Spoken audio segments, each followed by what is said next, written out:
وفی کل ساعۃ من ساعۃ اللیل والنہار ولیًّا وحافظًا وقائدًا وناصرًا ودلیلا وإن حتى تسكنه أرضك طوعا وتمتعه فيها طويلا یا رب محمد وآل محمد صلی علی محمد وآل محمد وعجل فرج آل محمد بآواز بلندتر صلوات۔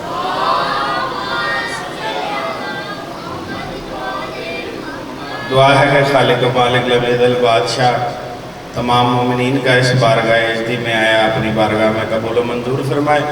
بالخصوص بابا سید جبیر شاہ جی کی والدہ بیمار ہیں، انہیں صحت کاملہ عاجلہ عطا فرمائے، اور آج مہر بھائی کے بھائی دنیا سے رخصت ہو گئے ہیں، پیچھے لنگر دیتے تھے، تو مولا ان کے بھی درجات بلند کرے۔ جتنے بھی لوگ یہاں پر تشریف فرما ہیں ان کی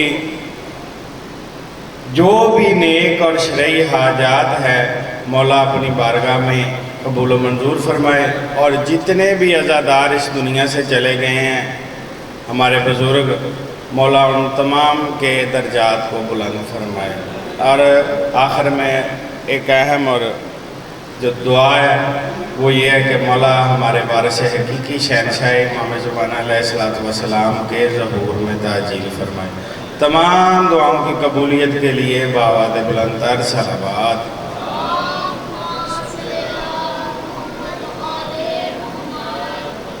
میرے سے پہلے قبل اس کے ڈاکٹر صاحب میں گفتگو اپنی شروع کروں ادھر سامنے تشریف لے آئیں۔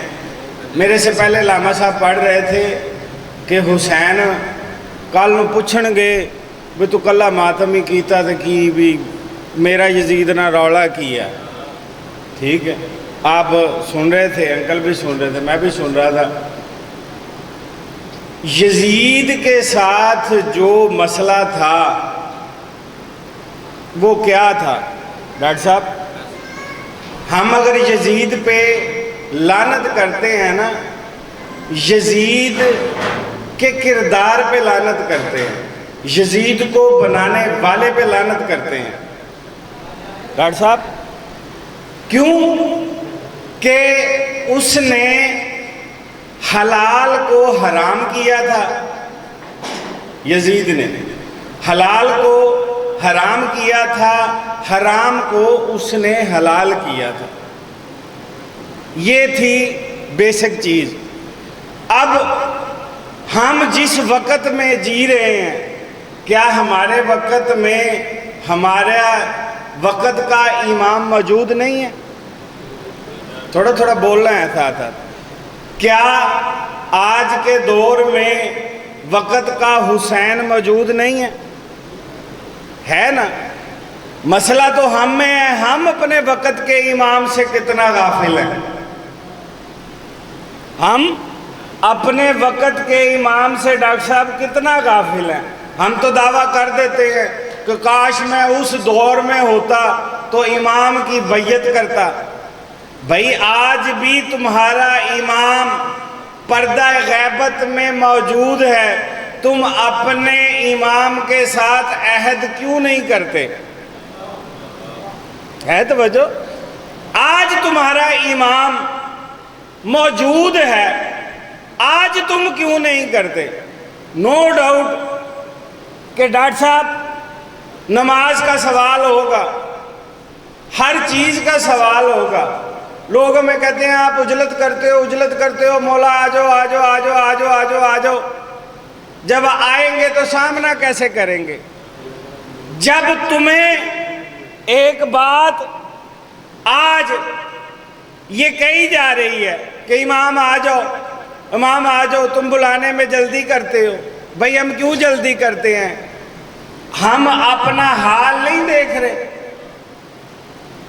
ہم اپنا حال نہیں دیکھ رہے۔ چلو یہ کہ مولا آتے ہیں قبر میں، بھائی صاحب یہی سننے آ رہے ہیں نا بچپن سے کہ جب مر جاتے ہیں تو ہماری قبر میں ہمارا امام آتا ہے۔ اب دنیا میں تو ہم انہیں منہ دکھا نہیں سکتے، دنیا میں تو شاہ جی ہم منہ دکھا نہیں سکتے، تو مرنے کے بعد کیا منہ دکھائیں گے اپنے امام کو؟ مرنے کے بعد ہم اپنے وقت کے امام کو کیا منہ دکھائیں گے؟ میں اپنی طرف سے نہیں کہہ رہا، میں اگر آپ کہے تو میں سورہ بنی اسرائیل کی بھی آیت تلاوت کر دیتا ہوں، سورہ ہود کی بھی تلاوت کر دیتا ہوں۔ قرآن کہہ رہا ہے کہ اللہ کا جو بقیہ ہے وہ تمہارے لیے خیر ہے، اللہ کا جو بقیہ ہے وہ تمہارے لیے کیا ہے؟ خیر ہے۔ پھر آپ دیکھو سورہ بنی اسرائیل میں کیا کہہ رہا ہے خدا کہ ہر شخص، ہر شے وہ اپنے امام کے ساتھ اٹھائی جائے گی۔ اگر دنیا میں ہمیں اپنے امام کی، اپنے وقت کے امام زمانہ کی معرفت ہی نہ ہوئی، کبھی انہیں یاد ہی نہ کیا ہوا، تو کیا ہم اٹھائے جائیں گے؟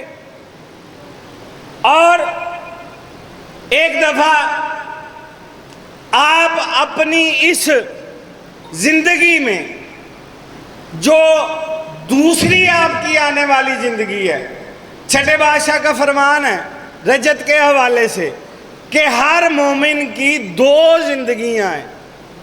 رجت کے حوالے سے اب صاحب کہہ رہا ہوں میں کہ ہر شخص کی دو زندگیاں ہیں۔ اب پہلی زندگی میں کامیاب ہو گئے تو دوسری میں کامیاب ہو گئے۔ اس ایسے ہی نہیں ہے کہ آپ اپنے وقت کے امام کے سامنے کیسے سرنگوں ہو گئے۔ دنیا، بیٹا ادھر چلو، دنیا کہتی ہیں امام موجود نہیں، امام موجود نہیں۔ بھائی امام موجود ہیں۔ کسی نے کیا خوب لکھا ہے کہ کون کہتا ہے کہ سلطان امم غائب ہیں؟ کون کہتا ہے کہ سلطان امم غائب ہیں؟ عقل اندھی ہے کیا شمس و قمر غائب ہیں؟ ایک نکتہ ہے جعفر جو خرد میں آئے وہ تو موجود ہیں، دراصل میں ہم ہی غائب ہیں۔ بآواز بلند تر صلوات۔